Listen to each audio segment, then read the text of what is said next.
என்ன நம்பி இந்த வீடியோ கிளிக் பண்ண நண்பா நண்பிகள் எல்லாருக்குமே வணக்கம். ஸோ இன்னைக்கு இந்த வீடியோல எதை பத்தி பார்க்க போறோம் பார்த்தீங்கன்னா, உங்களுக்காக ரொம்பவே செம்மையான ஒரு சீரிஸ் தான் கொண்டு வந்திருக்கேன். அந்த சீரிஸ் எதை பத்தி பார்த்தீங்கன்னா, நீங்களே கொஞ்சம் யோசிச்சு பாருங்க. இப்போ உங்களோட வயசு ஒரு 18+ வச்சுக்கலாமே. உங்ககிட்ட இதுதான்ப்பா உன் தங்கச்சி, இதுதான் உன்னோட புது தங்கச்சி, இனிமே நம்ம எல்லாம் சேர்ந்துதான் வாழ போறோம் அப்படின்னு சொல்லி உங்க பேரண்ட்ஸ் சொன்னா எப்படி இருக்கும்? ஸோ அப்படி மாட்டிட்டு முழிக்கிற 2 பேரோட கதையை பத்தி தான் இன்னைக்கு பார்க்க போறோம். ஸோ இந்த சீரிஸோட பேர் என்னன்னு பார்த்தீங்கன்னா, days with my step sister. இந்த சீரிஸோட ஃபர்ஸ்ட் எபிசோடு தான் பார்க்க போறோம். ஸோ வாங்க வளவலன்னு பேசாம எபிசோட ஆரம்பிக்கலாம். அதுக்கு முன்னாடி நம்ம சேனல் யாராவது சப்ஸ்கிரைப் பண்ணாம இருந்தா மறக்காம பண்ணிக்கோங்க. அப்பதான் அடுத்தடுத்த எபிசோட் உங்களுக்கு நோட்டிபிகேஷன் நிற்கும். நான் பேசுறது உங்களுக்கு பிடிச்சிருந்தா லைக் ஷேர் கமெண்ட் தட்டி விட்டு வாங்க வீடியோக்குள்ள போலாம்.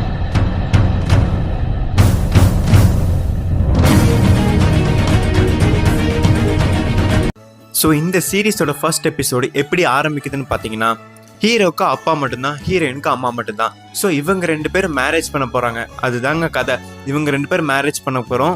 ஹீரோவும் ஹீரோயினும் சேர்ந்து எப்படி வாழ போறாங்க, ஹீரோயின் ஹீரோட ஸ்டெப் சிஸ்டரா எப்படி இருக்க போறா அப்படிங்கிறத கதை. அப்புறம் தான் ஃபர்ஸ்ட் எபிசோடும் போகுது. ஃபர்ஸ்ட் டைம் இவங்க 4 பேருமே மீட் பண்ண போறாங்க. ஸோ அதுக்காக ஹோட்டலுக்கு மீட் பண்றதுக்காக நம்ம ஹீரோ ஸ்பீடா போறான்.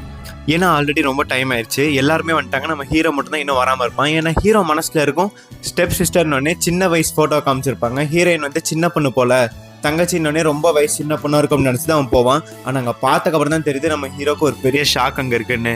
அதுக்கு முன்னாடி பார்த்தீங்கன்னா ஹீரோவும் ஹீரோட அப்பாவும் சின்ன கான்வர்சேஷன் பண்ணிட்டு இருப்பாங்க. அந்த ஃப்ளாஷ்பேக்காக காட்டுவாங்க. அவங்க என்ன பேசிட்டு இருக்காங்கன்னு பார்த்தீங்கன்னா, ஹீரோட அப்பா ஹீரோட்ட சொல்லிட்டு இருக்காங்க, இப்போ நான் கல்யாணம் பண்ணிக்கிற பொண்ணு பார்த்தீங்கன்னா ஒரு பாரில் ஒர்க் பண்ணிட்டு இருக்கா. ஒரு நாள் நான் ரொம்ப குடிச்சிட்டு கஷ்டப்பட்டு இருக்கும்போது அவள் தான் என்னை காப்பாற்றினா. அப்போலேருந்து தான் எங்களோட லவ் ஃபஸ்ட்டு ஸ்டார்ட் ஆச்சு அப்படின்னு சொல்லி அவன் சொல்லும் போது, நம்மளோட ஹீரோவும் கேட்குறான், நீங்கள் இதுக்கு ரெடி ஆகிட்டீங்களா முதல்ல அப்படின்னு சொல்லி. அதுக்கெல்லாம் நான் ஆல்ரெடி ரெடி தான், நீ சாப்பிடுவா கிளம்பலாம், இன்னைக்கு நைட்டு நீ பார்க்க போகிற உன்னோட உனக்கு புது தங்கச்சி இருக்க போகிற அப்படின்னு. தங்கச்சியா அப்படின்னு சொல்லி நம்ம ஹீரோ கேட்குறான். ஆமாம், சரி வா பார்க்கலாம் அப்படின்னு சொல்லிட்டு நைட் ஒரு மீட்டப் வைக்கிறாங்க. அப்புறம் நம்ம ஹீரோவும் கிளம்பி அங்கே போகிறான். அது ஒரு சின்ன பொண்ணு நினச்சிட்டு நம்ம ஹீரோ போவான். அங்கே போனதுக்கப்புறம் தெரியுது அந்த பொண்ணு பார்த்தீங்கன்னா நம்ம ஹீரோவோட ஒரே ஏஜ் தான், 2 பேருக்கும் ஒரே வயசு தாங்கிறது நம்ம ஹீரோக்கும் சரி ஹீரோயினுக்கும் சரி அப்போதான் தெரிய வருது. அப்புறம் நம்ம ஹீரோ உங்க அப்பாட்ட கேட்குறான், ஐயோ என்னையா இது, என்னோட சின்ன பொண்ணுன்னா ஏன் ஏஜ் உட்கார வச்சிருக்க அப்படின்னு சொல்லி கேட்குறான். அதுக்கு அவரும் சொல்றாரு, இல்லப்பா ஒரு வாரம் சின்ன பொண்ணு தான் அப்படின்னு சொல்றாரு. நான் சின்ன வயசுல இருக்கும்போது எங்க அம்மா என்ன போட்டோ எடுத்தாங்க, அதுக்கப்புறம் நான் யாரையுமே எடுக்க விடல, நான் அவ்வளோக்கா போட்டோ எடுக்கிற டைப் இல்லை அப்படின்னு சொல்லி ஹீரோயின் ஹீரோவை பார்த்து சொல்றா. அதுக்கப்புறம் ஹீரோயின் ஹீரோவை பார்த்து கேட்குறா, நீ டெய்லியுமே வேலைக்கு போறியாமே உன்னோட காலேஜ் ஃபீஸ் சேர்த்துட்டு அப்படின்னு சொல்லி ஹீரோவை பார்த்து கேட்குறா. ஹீரோவும் ஆமான்னு சொல்கிறான். அதுக்கப்புறம் நீ ரொம்ப புத்திசாலியாமே, ரொம்ப நல்லா படிப்பியாமே அப்படின்னு கேட்டதுக்கு நம்ம ஹீரோ ஆமான்னு சொல்கிறான். அதுக்கப்புறம் சின்னது ஏதோ காமெடி பண்ணுறான், அதுக்கும் அவள் சிரிக்கிறா. அதுக்கப்புறம் ஹீரோயின் ஹீரோவை தனியாக கூட்டிகிட்டு போயிட்டு ஒன்று சொல்கிறா, உன்ட்ட நான் ஒன்று சொல்லணும், ஆக்சுவலி உன்ட்ட மட்டும்தான் சொல்லணும், எங்கள் பேரண்ட்ஸ் எந்த பேரண்ட்ஸ்க்கும் தெரிய வேணாம், உன்ட்ட மட்டும் சொல்கிறேன் அப்படின்னு சொல்லிட்டு ஹீரோயின் ஒன்று சொல்கிறா. என்னன்னு பார்த்தீங்கன்னா, நான் ஓன்ட்டு இருந்து எதுவுமே எக்ஸெப்ட் பண்ண மாட்டேன், நீயும் என்கிட்ட இருந்து எதுவுமே எக்ஸ்பெக்ட் பண்ணாத. ஏன்னா நம்ம 2 பேருமே நார்மலாகவே எப்பவும் போலே இருப்போம். பேரண்ட்ஸ் முன்னாடி மட்டும் நம்ம எப்படி இருக்கணுமே இருக்கலாம், பட் நார்மலாக நம்ம எதுவுமே நம்மளுக்குன்னு வச்சுக்க வேணாம். நீ நார்மலாக வேறு, நான் நார்மலாகவே இருக்கேன். நம்ம 2 பேருக்குள்ள ஒன்றுமே வேணாம், சிஸ்டர் பிரதர் அந்த இதே வேணாம் அப்படின்னு சொல்லி ஹீரோயின் சொல்லுவோம். ஹீரோ இதை கேட்டக்கப்புறம் தான் எனக்கு கொஞ்சம் ரிலீஃபாக இருக்குது அப்படின்னு சொல்லி நம்ம ஹீரோ சொல்கிறான். அதை கேட்டுட்டு ஹீரோயினும், அப்பாடா உனக்கு ஓகே, அப்போ எனக்கு ஓகே அப்படின்னு சொல்லி ஹீரோயினும் சொல்கிறா. அதுக்கு அடுத்த நாளே பார்த்தீங்கன்னா நம்ம ஹீரோட அப்பா இந்த வீடை ஃபுல்லாக சுத்தம் பண்ண ஆரம்பிக்கிறாரு.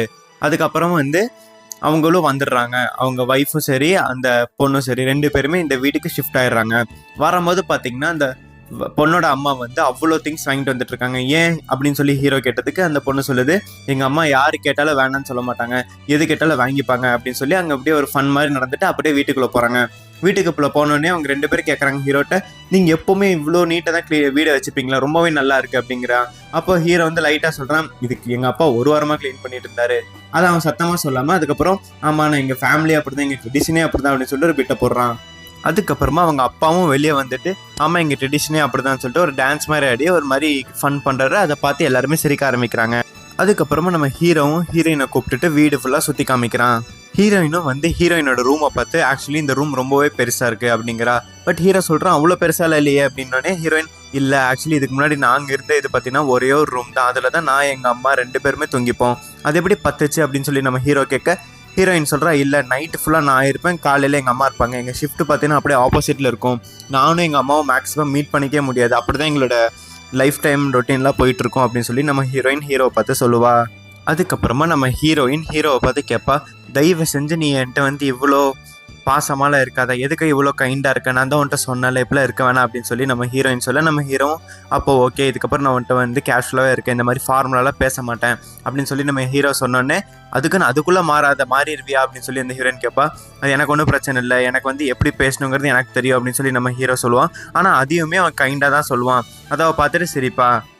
எனக்கு தெரியும் ஒரு க்ளோஸ் ஃப்ரெண்டை எப்படி ட்ரீட் பண்ணுமோ அதே மாதிரி உன்னை ட்ரீட் பண்ணுறது கஷ்டம், பட் ஸ்டில் எப்படி இருக்கணும் அப்படி நான் இருப்பேன் அப்படின்னு சொல்லி நம்ம ஹீரோ சொல்லுவான். நான் உன்ட்ட எப்படி இருக்கணும் அப்படிங்கிறத என் ஃப்ரெண்ட்ஸ்கிட்ட நான் சொல்லும் போது எல்லாரும் சிரிக்க ஆரம்பித்தாங்க. இது என்ன ஒரு கான்ட்ராக்டா, பிரதர் சிஸ்டருங்கிறது அப்படி இல்லை அப்படி இப்படின்னு சொல்லும் போது அதுக்கு நம்ம ஹீரோயினை சிரிச்சா. நான் அப்படி தான் இருக்க போகிறேன், எனக்கு யாரெல்லாம் மெயினோ அவங்கள மட்டும் தான் என் லைஃப்பில் வச்சுப்பேன், வேறு யாரும் நான் வச்சுக்க மாட்டேன் அப்படின்னு சொல்லி நம்ம ஹீரோவை பார்த்து சொல்லுவா. அதுக்கப்புறம் நம்ம ஹீரோ எல்லாத்தையும் அடக்க ஆரம்பிச்சிருவான். அப்போ அவன் எதை எடுக்க போய் வலிக்கி விழுந்துருவான். அந்த செகண்ட் அவங்க அம்மா அப்பா எல்லாரும் வந்து பார்ப்பாங்க. அதை பார்த்து எல்லாம் சிரிச்சிருவாங்க விழுங்குறத பார்த்துட்டு. அதுக்கப்புறமா நம்ம ஹீரோயினோட ஸ்கூல் ட்ரெஸ்ஸை பார்த்தோன்னே கேட்குறா, நீ இந்த ஸ்கூலில் தான் படிக்கிறியா, நானுமே அந்த ஸ்கூல் தான், இப்போ நம்ம ஸ்கூலில் எப்படி பிஹேவ் பண்ணுறது, நான் வேணா உன்னை கண்டுக்காத மாதிரியே இருந்துக்கவா அப்படின்னு சொல்லி நம்ம ஹீரோ கேட்க, ஹீரோயின் வந்து எனக்கு ஒன்றும் பிரச்சனையும் இல்லை, நீ எப்படி இருந்தாலும் எனக்கு பிரச்சனை இல்லை, இருந்தாலுமே இப்போ நீ சொன்னதான் கரெக்டு, நம்ம 2 பேருமே யாருன்னே தெரியாத மாதிரி எப்பவும் போலவே இருப்போம் அப்படின்னு சொல்லி ஹீரோயினும் ஓகேன்னு சொல்லிடுவா. அதுக்கப்புறம் நம்ம ஹீரோ ஒர்க் பண்ணிட்டு இருக்க பிளேஸ்ல இருக்க பொண்ணுகிட்ட போய் சொல்லுவான் நடந்துடலாம். அந்த பொண்ணுமே கேட்பா, ஓ புதுசாக ஒரு பொண்ணு வந்திருக்காம எங்கள் வீட்டுக்கு உன் தங்கச்சி தானா, என்னென்ன பண்ணீங்க 2 பேரும் சேர்ந்து அப்படி இப்படின்னு ஒரு 18+ மாதிரி பேசுவா. அதுக்கு நம்ம ஹீரோ தயவு செஞ்சு இப்பெல்லாம் பேசாத, நான் கிளம்புறேன் அப்படின்னு சொல்லி டென்ஷன் ஆகிட்டு போயிடுவான். சரி வா அப்படின்னு சொல்லி இந்த பொண்ணு கேட்போம். அதுக்கு இவனும் சரி வரேன் அப்படின்னு சொல்லுவான். அதுக்கப்புறம் நம்ம ஹீரோவும் வந்து அவளை பார்த்து கேட்பா, உனக்கு இந்த மாதிரி தோன்றதுலாம் ஒன்றும் தப்பு இல்லை, ஏன்னா நீ ஃபுல் அண்ட் ஃபுல் கேர்ள்ஸ் ஸ்கூல்லே படிக்கிறனால தான் உனக்கு இதெல்லாம் வந்து ஹைப் ஆகுது அப்படின்னு சொல்லி நம்ம ஹீரோ சொல்லுவான். அதுக்கு அந்த பொண்ணு பொடடே அப்படின்னு சொல்லிட்டு போயிடும். பட் இருந்தாலும் பிரதர் சிஸ்டராக எப்படி ஆக்ட் பண்ண முடியும், எனக்கு எப்படி ஆக்ட் பண்ணலாம் வரும் அப்படின்னு சொல்லி நம்ம ஹீரோ வந்து அந்த பொண்ணை பார்த்து கேட்க, அந்த பொண்ணை நீ ஆக்ட்லாம் பண்ண வேணாம், உனக்கு நிஜமாக எப்படி இருக்குன்னு தோணுதோ அப்படியே இரு அப்படின்னு சொல்லி அந்த பொண்ணு சொல்லும். வேலையில் முடிச்சுட்டு நம்ம ஹீரோவும் நேராக வீட்டுக்கும் போயிடுவான். வீட்டுக்கு போனோடனே அவனோட அந்த பொண்ணு உட்காந்துட்டு இருக்கும். பொண்ணு உட்காந்து பார்த்துட்டு நான் வீட்டுக்கு வந்துட்டேன் அப்படின்பா. அதுக்கு அந்த பொண்ணு ரெஸ்பான்ஸே பண்ணாது. அது எதுக்குன்னு அந்த பொண்ணு சொல்லும், ஏன்னா எனக்கு வந்து இது வரைக்கும் யாருமே நான் வீட்டுக்கு வந்து சொன்னதே இல்லை, ஸோ எனக்கு எப்படி அது ஒழுங்காக ரெஸ்பாண்ட் பண்ணணும்னு சரியாது, சாரி அப்படின்பா. அதுக்கு இது அவனும் ஒன்றும் பிரச்சனை இல்லை அப்படின்னு சொல்லுவான். நான் தான் முன்னாடியே சொன்னேன்ல, எங்கள் வீட்டில் ரொட்டீனே வேறு மாதிரி இருக்கும், நான் ஃபஸ்ட்டு தூங்கிடுவேன், அப்புறம் தான் எங்கள் அம்மா தூங்க, அப்படி தான் என் லைஃப் போகும். ஸோ எங்கள் அம்மாட்ட நான் அவ்வளோக்கா பேசினது கூட இல்லை, ஆனால் இன்னைக்கு தான் அந்த ஷாப்பிங் போகும்போது ரொம்பவே நான் ஹாப்பியாக இருந்தேன் அப்படின்னு சொல்லி அந்த பொண்ணு சொல்லுவா. அதுக்கப்புறம் நம்ம ஹீரோவும் ஓகே சரி இப்போ வந்து குளிக்கிற டைம் ஆயிடுச்சு, நீ குளிச்சிட்டியா அப்படின்னு கேட்பான். இல்லைன்பா. சரி இப்போ யார் ஃபர்ஸ்ட் போகிறது அப்படின்னு கேட்டோன்னு நம்ம ஹீரோ சரி நானே போகிறேன் அப்படின்னு சொல்லிட்டு நம்ம ஹீரோ கிளம்புவான் குளிக்க. அதுக்கப்புறமா நம்ம ஹீரோ குளிச்சுட்டு இருக்கும்போது அப்படியே குளிச்சுட்டு வெளியே வரும்போது நம்ம ஹீரோயினுக்காகவும் ஹாட் வாட்டர் ரெடி பண்ணிட்டு வந்துடுவான். ரெடி பண்ணிட்டு வந்துட்டு ஹீரோயின்கிட்ட போய் சொல்லுவான், இந்த மாதிரி உனக்காக நான் பாத் ரெடியாக இருக்கு, நீ போய் குளிக்கலாம் அப்படின்னு சொல்லிட்டு. அதுக்கு அவளும் அப்படின்னு மட்டும் சொல்லிடுவா. அவன் போனதுக்கப்புறம் கதவை திறப்பாங்க. அப்படியே அந்த எபிசோடு முடிப்பாங்க. ஸோ அவ்வளோதான் ஃப்ரெண்ட்ஸ், இந்த எபிசோடு முடிஞ்சிருச்சு. இந்த எபிசோடு எப்படி இருக்குங்கிறத கீழே மறக்காமல் கமெண்ட் பண்ணுங்கள். ஸோ அதை வச்சு தான் நான் அடுத்த எபிசோட் போடலாமா வேணாமான்னு தெரியும். அண்ட் இன்னொரு முக்கியமான விஷயம் என்னென்னா, இது ஒரு அப்கமிங் சீரிஸ். ஸோ ஒவ்வொரு எபிசோடுமே வீக்லி ஒன்ஸ் தான் வரும். அடுத்தடுத்த எபிசோட்ஸ் பார்க்கணுன்னா நம்ம சேனலை மறக்காமல் சப்ஸ்கிரைப் பண்ணிடுங்க. அது வரைக்கும் பாய்.